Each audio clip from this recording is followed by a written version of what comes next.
Hello friends, मैं हूं doctor Neeraj पहलाजानी। Twin pregnancy, आप जुड़वा बच्चे कैरी कर रहे हैं तो वो औरतें जिनका बच्चा एक ही है, उसके कंपैरिजन में आपको अपनी प्रेगनेंसी में किन बातों का ध्यान रखना है, आज हम इसके बारे में बात करेंगे। अगर आप ट्विन्स कैरी कर रहे हैं तो सबसे अहम बात यह है कि आपकी डॉक्टर विजिट सिंगल प्रेगनेंसी के मुकाबले में ज़्यादा रहेगी। नंबर 2, आपके अल्ट्रासाउंड सिंगल प्रेगनेंसी के मुकाबले में ज़्यादा रहेगा, बार बार होगा। नंबर 3, प्रेगनेंसी जब ट्विन होती है तो हमारी बॉडी की रिक्वायरमेंट्स भी बढ़ती हैं, हमारी कैलोरिक रिक्वायरमेंट बढ़ती है, तो आपके जो डाइट है वो कंपेयर टू सिंगल प्रेगनेंसी थोड़ी सी अलग रहेगी। लेकिन इसका मतलब ये नहीं है कि आप जुड़वा बच्चे कैरी कर रहे हैं तो 3 लोगों के हिसाब से खाएंगे या 4 लोगों के हिसाब से खाएंगे। थोड़ा सा कैलोरिक रिक्वायरमेंट बढ़ेगा, प्रोटीन रिक्वायरमेंट ज़्यादा बढ़ता है, तो इसलिए आपको अपनी डाइट में एडजस्टमेंट्स एक साधारण प्रेगनेंसी के मुकाबले थोड़ा सा ज़्यादा करना पड़ता है।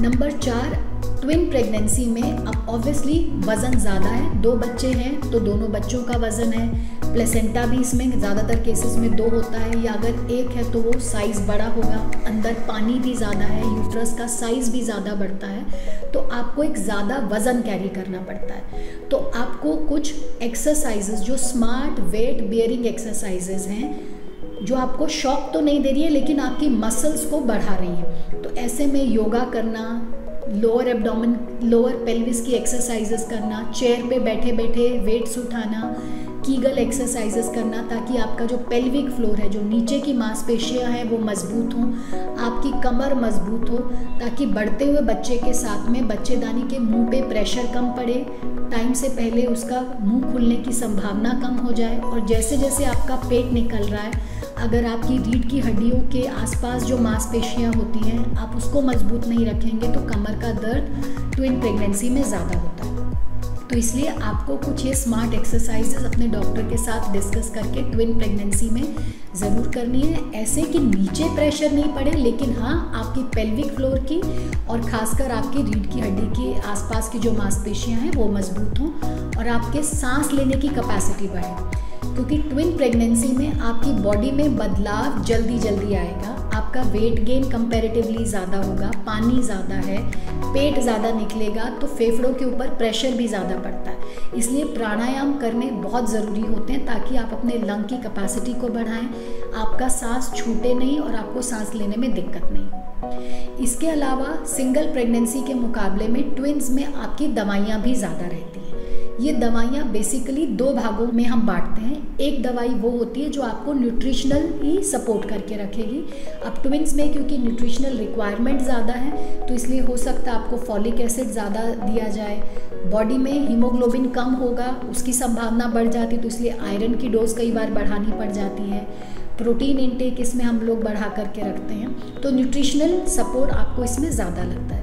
जो सेकंड सेट ऑफ मेडिसिन होता है वो कॉम्प्लिकेशंस, क्योंकि ट्विन प्रेगनेंसी में होने के चांसेस ज़्यादा रहते हैं, तो इसलिए ये मेडिसिन उन कॉम्प्लिकेशंस को कम करने के लिए दिया जाता है। जैसे ट्विन्स में अबॉर्शन का खतरा ज़्यादा होता है, टाइम से पहले डिलीवरी हो जाएगी उसका खतरा ज़्यादा रहता है, इसलिए कुछ दवाइयाँ दी जाती हैं जो यूट्रस को रिलैक्स करके रखती हैं और अबॉर्शन का और प्रीमेच्योर डिलीवरी के रिस्क को कम करती हैं।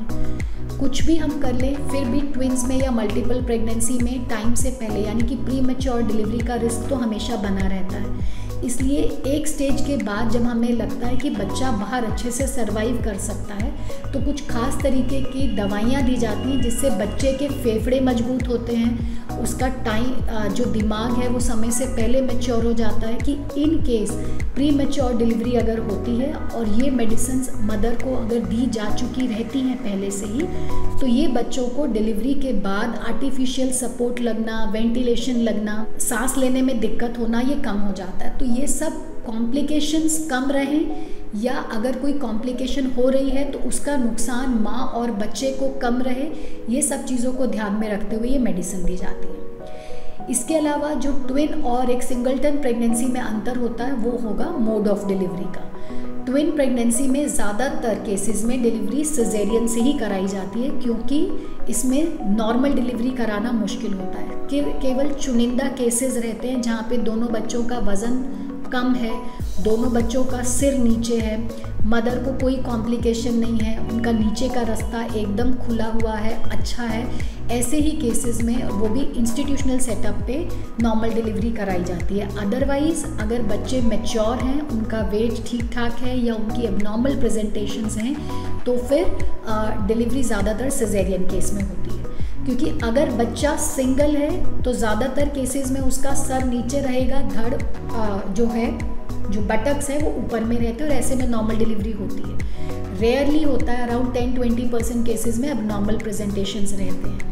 लेकिन ट्विन प्रेगनेंसी में क्योंकि अंदर की जगह उतनी नहीं है, तो बच्चे अपने कंफर्ट के हिसाब से जहाँ जैसे जगह मिलती है उस हिसाब से एडजस्ट करने की कोशिश करते हैं। तो एबनॉर्मल प्रेजेंटेशंस का होना कि एक बच्चा सीधा है, दूसरा उल्टा है, या आड़ा है, या दोनों उल्टे हैं, दोनों आड़े हैं, इस तरीके की एबनॉर्मल प्रेजेंटेशंस ट्विन्स में सिंगलटन प्रेगनेंसीज़ के मुकाबले में ज़्यादा होती है। इसलिए मोड ऑफ डिलीवरी ट्विन्स में ज़्यादातर सिजेरियन रहता है।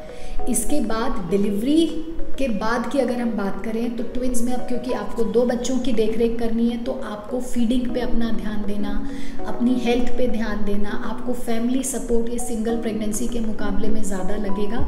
तो इसीलिए डिलीवरी से पहले ही आपको ये सब चीज़ें प्लान करनी है कि डिलीवरी के बाद कौन आपकी हेल्प करने वाला है दोनों बच्चों को बड़ा करने में। कम से कम शुरुआत के 4 महीने में आपको एक एडिशनल फैमिली सपोर्ट ट्विन के साथ में लेना ज़रूरी है।